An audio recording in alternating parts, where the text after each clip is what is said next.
Assalamualaikum warahmatullahi wabarakatuh.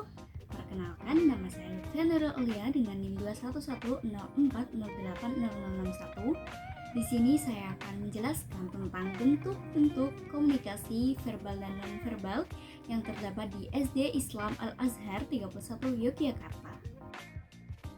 Komunikasi adalah aktivitas dasar manusia yang dengan berkomunikasi orang lain itu dapat berinteraksi satu dengan yang lainnya. Pentingnya komunikasi ini juga berlaku di dalam suatu kegiatan, suatu pendidikan, dan suatu organisasi.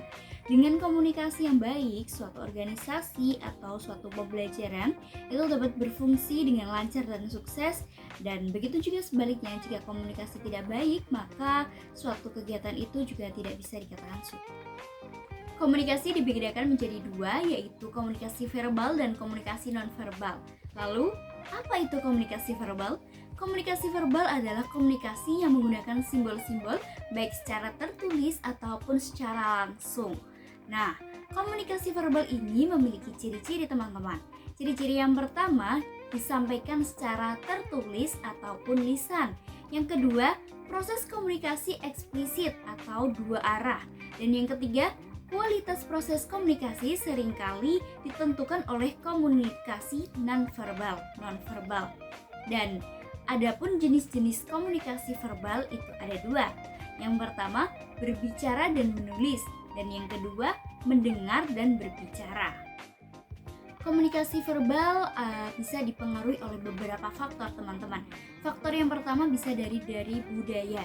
Indonesia sangat dikenal ya dengan beragam budaya. Bisa jadi kita memiliki teman yang berbagai daerah dan tentunya cara berkomunikasinya itu akan berbeda. Yang kedua ada faktor pengetahuan. Faktor pengetahuan seseorang itu bisa mempengaruhi cara dia berkomunikasi. Mereka yang memiliki pengalaman atau pengetahuan yang banyak akan banyak kosakata yang keluar dari mulutnya, dan juga dia tidak akan kehabisan topik untuk menjadi bahan pembicaraan. Yang ketiga ada faktor pengalaman. Pengalaman individu juga sangat mempengaruhi seseorang untuk berkomunikasi, karena setiap pengalamannya itu dia membentuk suatu pola, preferensi, serta pemahaman dalam berinteraksi dengan orang lain. Yang keempat ada faktor kepribadian. Kepribadian seseorang termasuknya di dalamnya ada sifat, nilai, watak, referensi pribadi, itu juga mempengaruhi cara dia berkomunikasi. Karena hal ini mempengaruhi gaya dia, tingkat keterbukaannya, serta cara individu menyampaikan pesan dengan temannya. Dan yang kelima ada faktor biologis. Faktor biologis seperti neurologi dan reaksi kimia pada otak yang mempunyai peranan penting dalam mempengaruhi cara individu berkomunikasi, menanggapi stimulus, dan yang mempengaruhi proses persepsi kita. Selanjutnya adalah komunikasi nonverbal. Apa itu komunikasi nonverbal? Komunikasi nonverbal adalah komunikasi yang tanpa menggunakan kata-kata. Lalu apa saja contohnya? Yang pertama ada gerakan tubuh. Gerakan tubuh seperti ekspresi wajah, lalu ada gerakan kanan kiri, mengangguk adalah tanda setuju, menggeleng adalah tanda tidak setuju. Nah, seperti itu.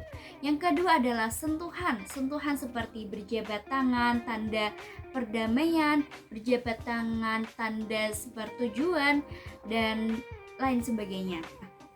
Yang ketiga ada suara atau vokal. Misalnya, nada suara, keras atau lembutnya suara, kecepatan atau lambatnya suatu suara, dan intonasinya. Itu juga mempengaruhi cara komunikasi nonverbal, teman-teman. Tanda seperti marah adalah dengan menaikkan suara. Tanda dengan lemah lembut dengan menurunkan suaranya. Nah, seperti itu. Yang keempat ada chronomics. Chronomics ini adalah bidang yang mempelajari penggunaan tense dalam komunikasi nonverbal.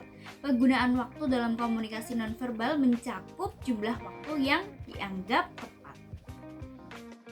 Nah, selanjutnya kita akan memasuki bentuk-bentuk komunikasi verbal dan nonverbal di SD Islam Al-Azhar 31 Yogyakarta. Sebelum itu kita berkenalan dulu dengan sekolahnya. Oke, profil sekolah Al-Azhar yang beralamatnya di Jalan Pajajaran, Sidu Adi, Melati, Sleman, Daya Istimewa, Yogyakarta. Visi sekolah adalah terwujudnya peserta didik yang taat agama, berbudaya, berwawasan global, berprestasi, cinta lingkungan, dan bangsa. Sedangkan misinya menciptakan lingkungan sekolah yang islami, beradab, berkarakter, menerapkan merdeka belajar untuk mendayagunakan akal budi peserta didik, menjadikan sekolah yang berbasis ilmu teknologi, dan menerapkan program sister school, menumbuhkan semangat kompetisi dalam berprestasi, dan mengintegrasikan pembelajaran cinta lingkungan dan bangsa. Oke, yang pertama adalah komunikasi verbal. Tadi di awal disebutkan bahwa jenis komunikasi verbal ada dua. Yang pertama adalah berbicara dan menulis. Ini dia adalah gambar yang penulis ambil dari Instagram SD Al-Azhar 31 Yogyakarta. Ada siswa yang berani mengajukan pendapatnya, mengacungkan tangan untuk berani berbicara di depan umum. Terus ada seorang siswi yang sedang berpidato di depan kelas. Lalu ada gambar anak-anak yang sedang fokus mengerjakan ujian, di mana tersebut adalah bentuk komunikasi verbal, menyalurkan apa yang ada di pikiran menjadi sebuah tulisan. Oke lah, kita lanjut ke contoh berikutnya. Selanjutnya adalah jenis komunikasi verbal mendengar dan membaca.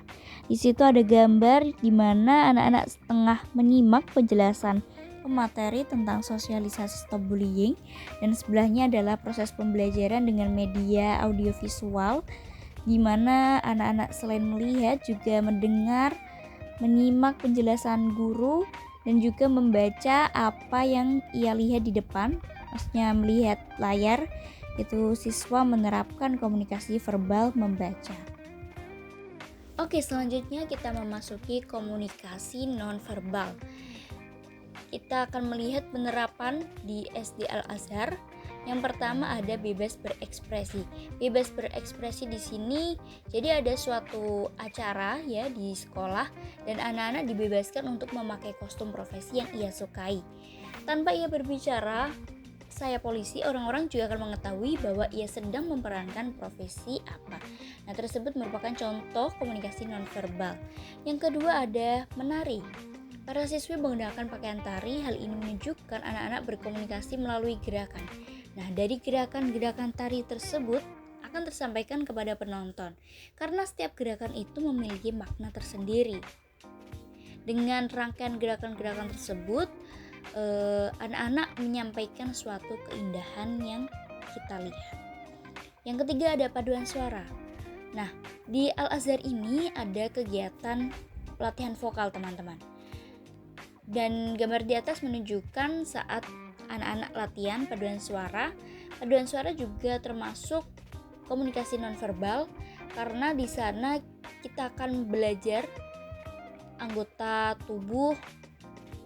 Selanjutnya juga belajar ekspresi vokal, dinamika perbedaan volume, tinggi rendahnya suatu nada, juga ritme, sehingga anak-anak dapat menyampaikan makna dalam sebuah lagu dengan latihan vokal tersebut.